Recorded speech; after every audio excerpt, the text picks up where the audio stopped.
Welcome back to the rest of the story.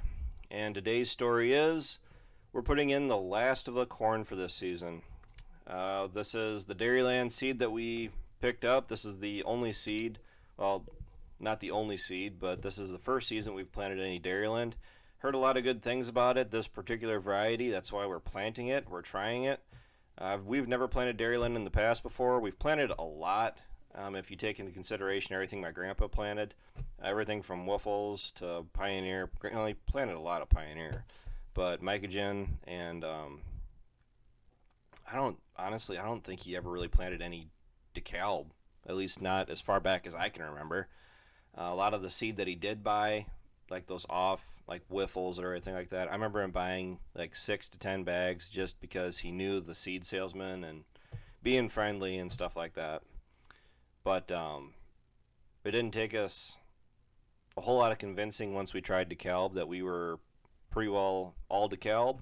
And the problem is that's why you're not seeing any DeKalb this year, is because they priced themselves out of the season. I have every intention of pricing out DeKalb next year. Nothing's going to stop me from at least pricing them and seeing where they are. But they were, unfortunately, 30 to 40 bucks higher than the most expensive next brand seed. That is a combination of NK, AgriGold, and this Dairyland.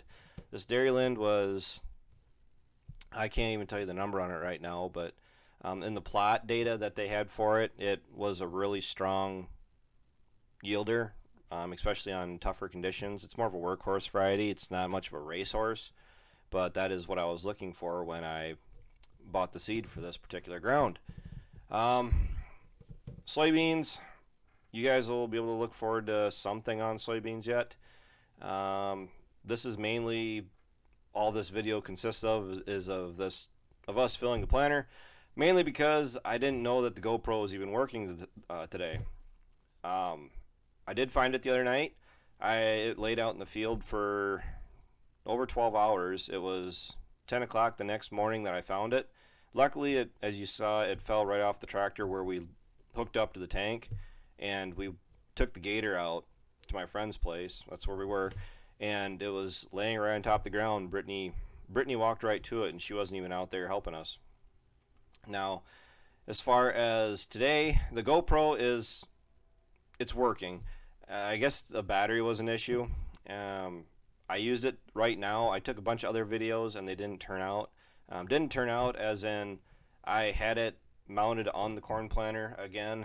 I had it on a different spot. I had it on more of the center of the frame, but it was running when I turned it on and walked away from it.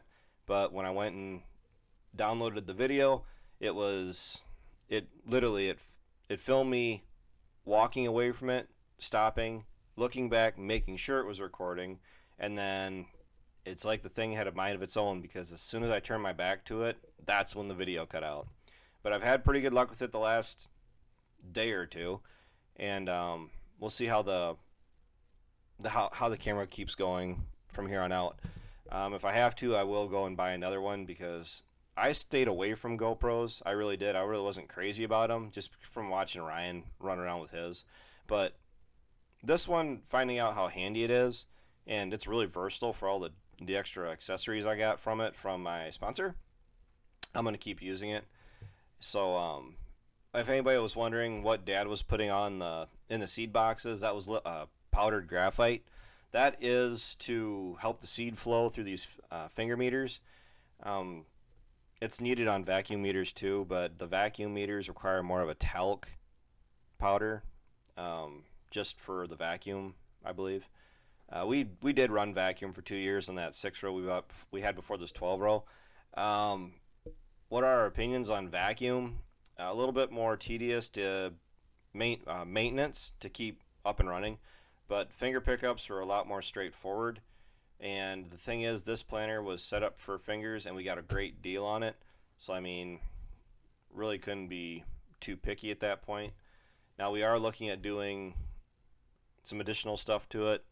Until we know that it's going to happen, I'm not even going to discuss it. But these planters are easy to change things. The trash whippers from the closing wheels. I am regretting changing out those not changing out those closing wheels this year. I had a lot better luck this year than I did last year. Last year, yeah, I was ready to take a torch to these closing wheels, but I'm having a lot better luck with them. A lot of it is planting conditions are so much better than what they were last year. I thought last year was good conditions, but it turns out we were mudding in a lot through our season. Everything that we planted the first well, yeah, the end of April, the 1st of May was great conditions. Everyone was complaining because it was so dry. If we could have planted all of our crops in those conditions, dust, I would have been perfectly fine with that because now we're dodging rain showers and the forecast for the next week and a half doesn't really look all that great because it's looking like it could be the end of May before we have a chance to finish up our soybeans. Now we do have all of Ryan's soybeans are done, but we have a few to go. And this tender tank is ready to go back to WS other than the fact that I filled it up with water, just straight tap water. And I'm going to be using that as a carrier for the additive I'm going to be putting on my soybeans up at it was one of my 50-acre fields.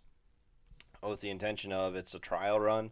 I've never done it in the past before, obviously because we never had liquid on the planter, but the liquid through this planter gives us a lot more options, and it's going to going forward, I'm definitely going to keep looking for different additives to put in the tank, especially on our corn seed and our soybean seed. I'm really interested in it, and like I said, if we at least try it, one of us tries it, Dad, Ryan, or I, and the rest of us like it, I mean, I could see the rest of us incorporating it. But right now, I'm the one that's going through and seeing how this different seed works. I definitely like the liquid applied so much better than any of the powdered seed applied in the boxes stuff like Quick Roots.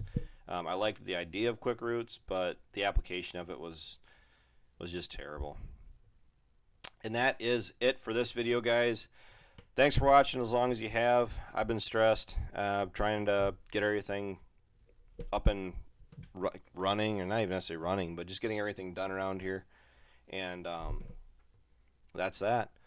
So until tomorrow night, take care, take it easy, keep in touch. I'll talk to you then.